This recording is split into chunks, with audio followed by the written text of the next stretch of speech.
Welcome back to Season 3 of WTF. It's the show that aims to take a deep dive in some of the artists playing across Reading and Leeds 2021, as well as maybe some other festivals. We might drop in a little bit of Glastonbury, or maybe a little bit of Truck. We'll see as the season goes on. But today we're looking at a band called Two Door Cinema Club. They are a three-piece band from Bangor in County Down, Northern Ireland. If you've never heard of them before, hopefully this video will help answer the question, who the fuck are Two Door Cinema Club?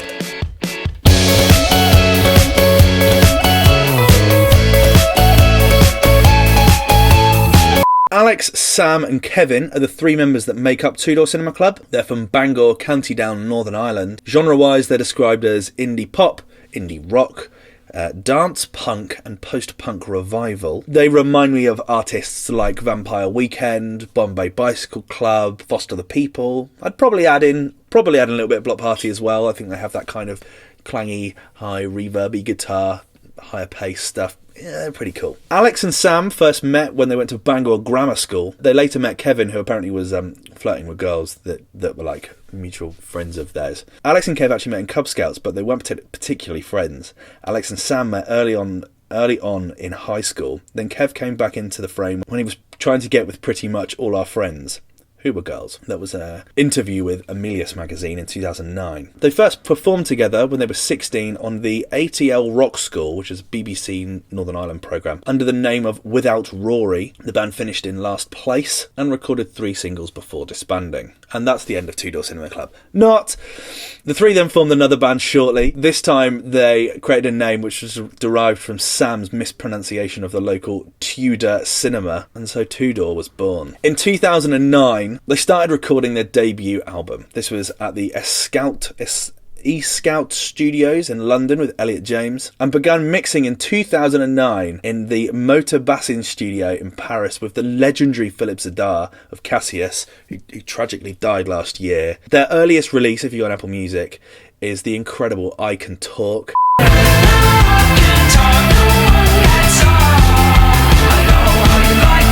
This was released through Kitsune, who we talked about at length actually in Series 1 of WTF, most notably for working with the Crystal Fighters, who ended up heading the Festival Republic stage, who also went on to remix this record I Can Talk. In 2009, they released the incredible Something Good Can Work. Let's make this happen now, we're gonna show them all that something good can work and you can work for you.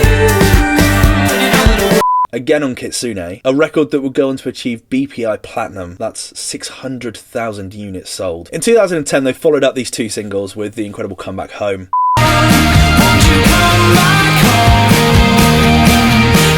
And the seminal Undercover Martin. You heard that last time, you know we're gonna find you. Sick in the car, sick 'cause you're not up to going. All 4 of these records were going to feature on their debut album Tourist History, which was released on the 26th of February 2010 to critical acclaim. In 2010 they also made it onto the BBC Sound Of list. Many other amazing artists have gone on to feature on that list, and would also feature 2 records on the Triple J's Hot 100 in 2010, both Undercover Martin and the legendary What You Know. I can tell just what you want. You don't want to be, which would go on to be released as their 5th single taken from the album, and is probably one of their biggest known records. There are a lot of different sounds across the album, and I think those 2 singles are pretty different anyway.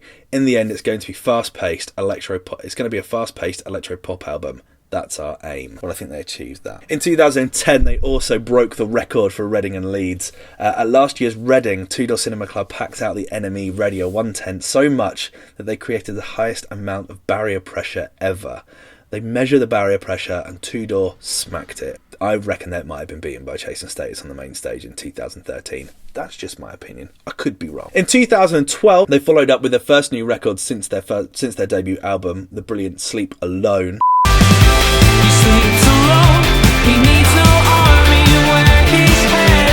This was released alongside their second album, Beacon, which was released on the 3rd of September 2012 and produced by the legendary Jackknife Lee. They've worked with some really cool people up to this point. Jackknife Lee, most notably working on the second Block Party album. They've worked with people like U2 and R.E.M.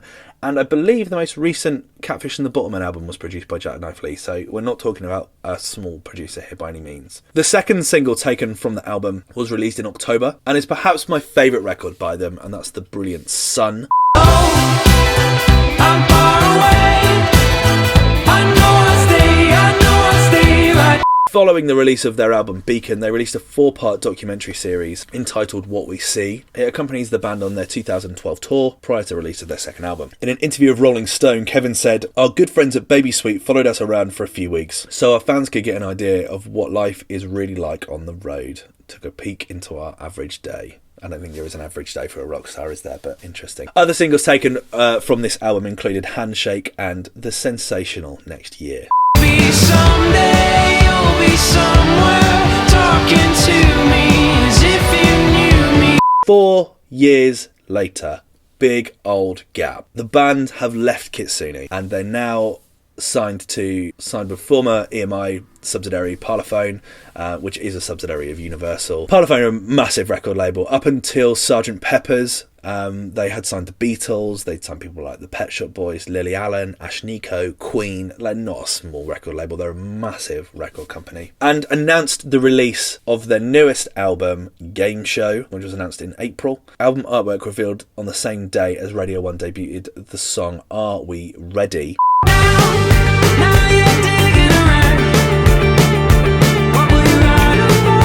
The first single in like 4 years. This was then followed up by Bad Decisions, We've got the time. Gonna work, it's worth it, find the perfect crime, which is also the second record on the album as well. And the album was released later that year in October 2016. Other singles from that album include Lavender, Ordinary, and Game Shows.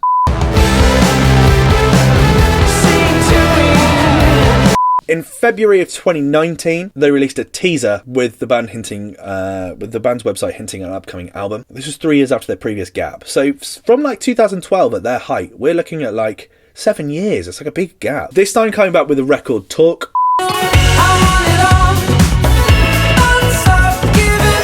A record that is both incredibly familiar to Two Door fans, but also such a departure from their first two albums. A theme that carries through the whole album, in my opinion. It sounds like it's made by Two Door, but it sounds like Two Door don't want to make a Two Door album. They followed that up with the single Satellite, which sounds way more like a Kraftwerk record than it does a Two Door Cinema Club record, or the kind of Indi-Pop sounds that they were making in the late noughties.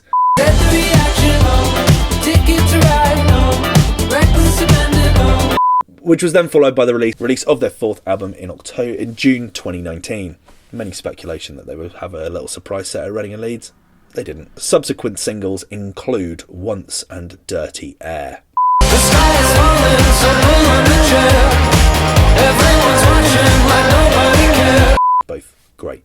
In May of 2020, they released a cover of John Legend's Isolation.